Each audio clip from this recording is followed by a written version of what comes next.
ಹರಿ ಓಂ ನಮಸ್ಕಾರ ವೀಕ್ಷಕರೇ.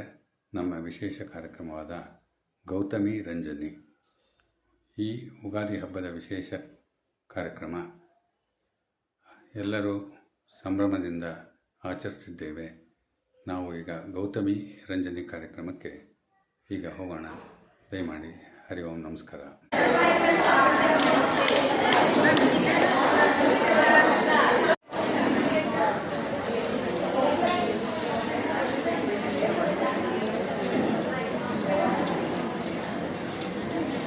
ಏನಿದೆಲ್ಲ ಮದುವೆ ಡ್ರೆಸ್ ಹಾಕೊಂಡ್ಬಿಟ್ಟಿದ್ದೀರಿ?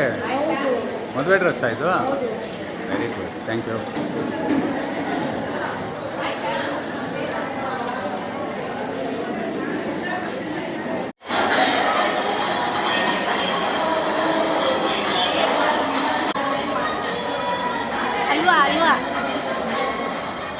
Thank you.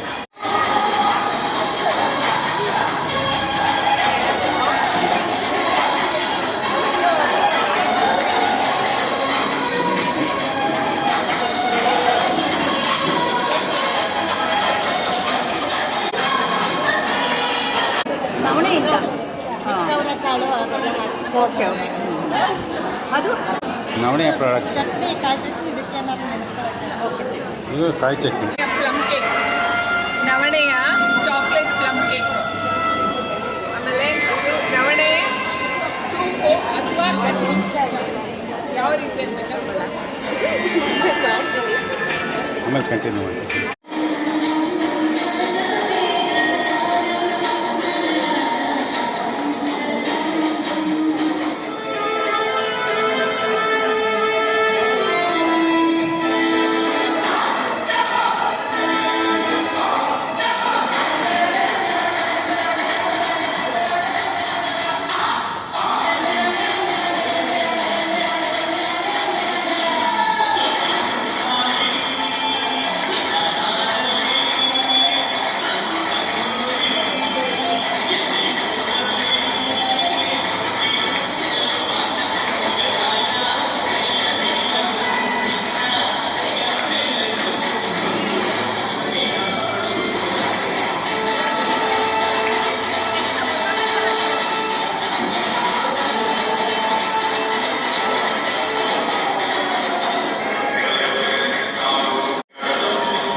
ಚೆನ್ನಾಗಿದೆ ಪಾಪ ಪ್ರೋಗ್ರಾಮ್.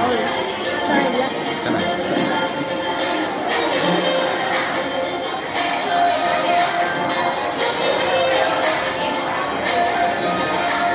ಬರೀ ಎಲ್ಲಿಸಿದೆ.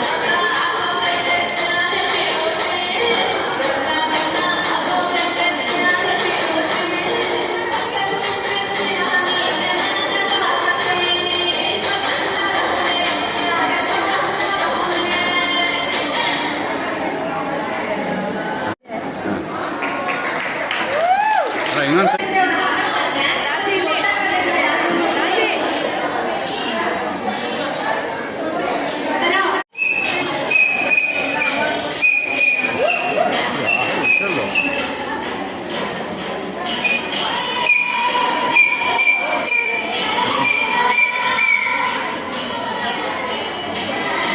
ನಮಗೆ ವಿಷಯ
ಮಹಾರಾಷ್ಟ್ರದ ಡ್ರೆಸ್ಸನ್ನು ನೋಡೋಣ.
ಎಲ್ಲರಿಗೂ ನಮಸ್ಕಾರ.